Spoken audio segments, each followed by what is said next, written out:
we're busy working on the latest expansion here at LEGOLAND California Resort Water Park, and that's going to be Surfers Cove. Two signature attractions, which we're going to have a look at the spacing for very shortly, are going to be incorporated into this new space, and they're both unique to the water park. The first is Riptide Races.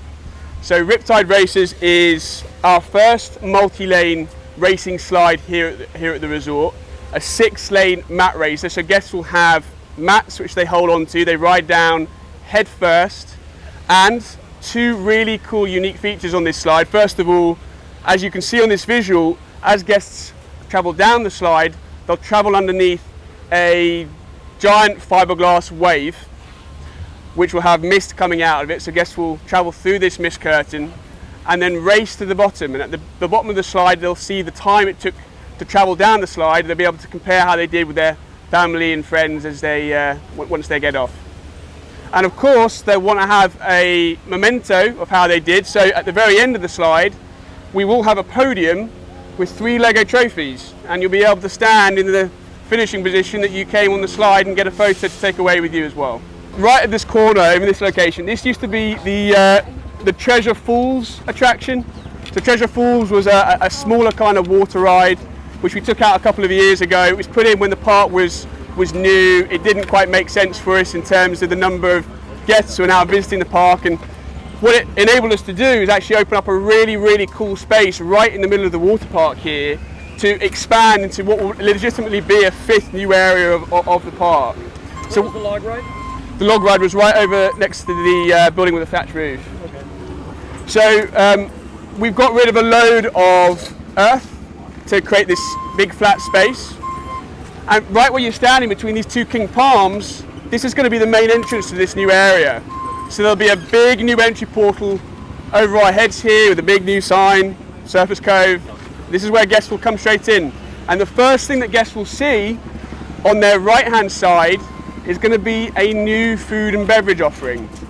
So for the first time in the water park, we're going to be serving tacos at Beach Street Tacos, which is amazing. Everybody, we actually had a test of the food last week, and it's safe to say I ate way too many tacos. It was they were really good. So we will be adding extra outdoor seating for guests who are eating and dining here as well. That's one of the things that our guests have told us they'd like. Another new feature of this area, one of the things that guests have told us they really wanted us to add, is just more seating, more shade, more places for lounging and relaxing. And we've designed the area with that objective in mind right from the very start. So there's going to be lots of areas with trees and umbrellas that you can grab some shade, grab some seats, grab some snacks, and just relax around the 2 signature attractions. So what we're going to do now is head to the right hand side of the white pipes you see sticking out of the ground, and just head to the blue tower you see, and we'll talk a bit more about the slide. So as you can see, there's lots and lots happening on site right now. As is the case with lots of water park projects, 75% of what we're building here, guests will never actually see. It's in the ground. We have a lot of pipe work going in the ground on our right hand side here. This big trench, this big tank, and those white pipes, they're all there to support the new fountain feature, the new spray ground Wipeout Lagoon. And then behind us is obviously the slide tower for Riptide Races. So this is what guests will slide down from. Now the slide itself is 6 lanes. It's only 17 feet tall, which doesn't sound very high, but it's been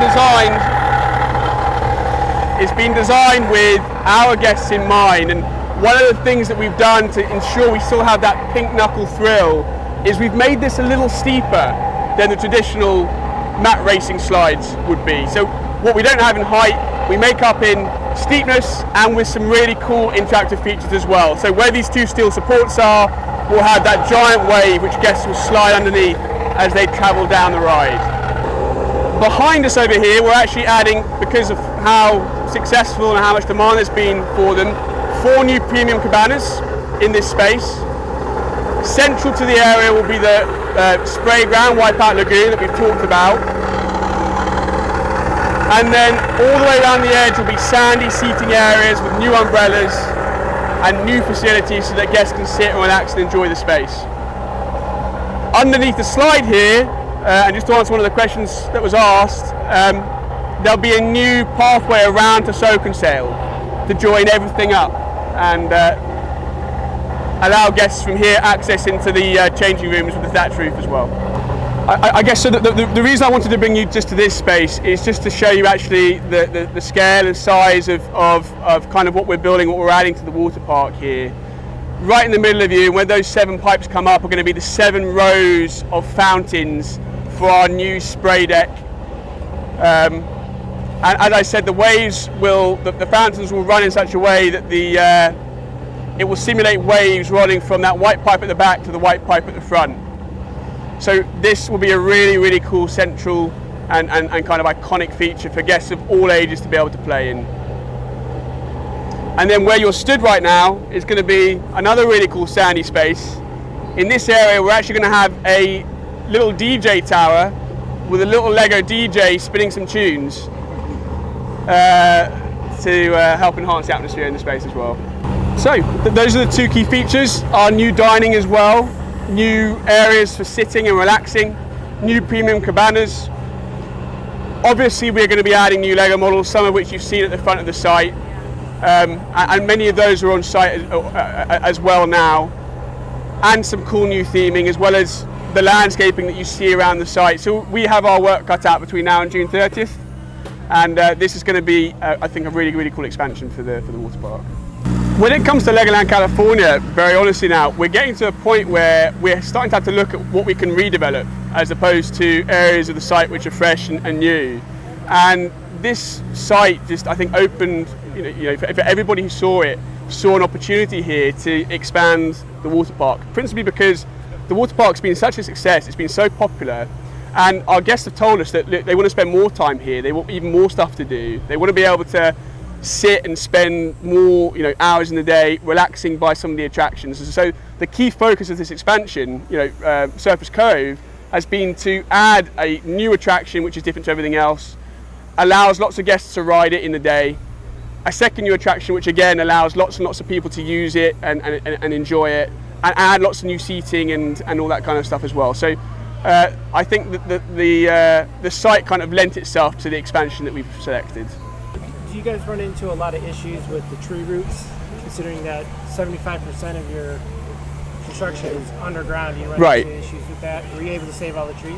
We were able to save a lot of the trees around the edge, and actually what we did is we started by saying we would like to save these trees, and then we designed the pipework and fire stuff around it. Yeah, because as you can imagine, getting really mature landscape like this on day one is expensive, and logistically you have to hire cranes to drop all this stuff in, and it's also quite a challenge from that perspective. So we wanted to save all of this stuff as much as possible. We're going to be enhancing it with new trees going in as well, but yeah, absolutely. We had these on our plans before we had the pipework and anything else. We expect something around the region of 500 people an hour to be able to use Riptide races. 500 an hour? Mm-hmm.